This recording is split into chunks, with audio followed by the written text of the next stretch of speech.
Добар ден, почитувани гледачи на видео и изданието на порталот Работник.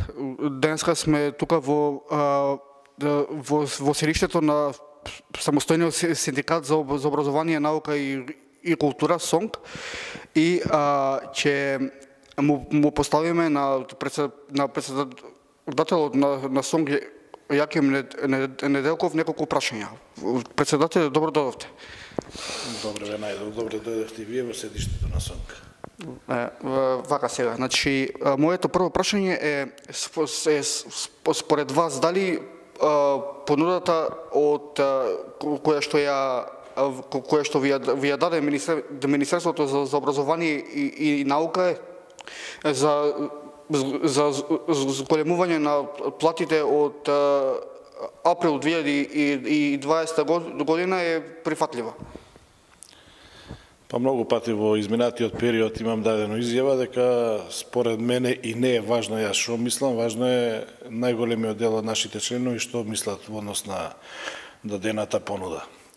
За таа цел и заклучок на последната седница на Советот на СОНК беше на дадената понуда од Министерството и од владата да се произнесат нашите членови во вид на записници дали прифаќаат или не ја прифаќаат понудата, така да чекаме денеска последниот ден, 18 октомври, така како што се договоривме, очекуваме записниците до крајот на денот да пристигнат, па првичните резултати на изјаснувањето ќе знаеме од понеделник. Какви се реакциите од страна на членството на СОНК во однос на понудата од Министерството? Па различни дефинитивно. Дел од членството со тие кои што и веќе контактиравме се да се прифати понудата од Министерството за образование со назнака тоа да биде од почетокот на годината, значи од јануари 2020, па до поинакви размислувања да се отвори понудата и да се организира генерален штрајк. Меѓутоа сега повторно ќе напоменам, во однос на која одлука ќе преовлада зависи од изјаснување на членството.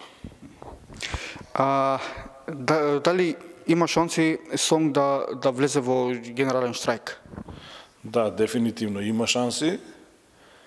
Ќе биде важен резултатот на изјаснување на членовите, ако 50% плюс 1 член од севкупното членство во образование се изјаснат за генерален штрајк, тогаш Советот на СОНК ќе донесе одлука за организирање на генерален штрајк, така да многу е веројатно. Се разбира, повторно кажам, ако одлуката биде таква. Добре. Доколку би имало генерален штрајк, дали мислите дека ќе биде ова успешен како што беше и предупредувачкиот на 2 септември? Па во суштина штрајкот е средство за притисок, тоа е синдикално средство за притисок, каде што освен овие прашања околу зголемување на платите, се надоврзуваат и други прашања во однос на надлежностите што ги има Министерството и ние како синдикат кои што имаме собствени барања.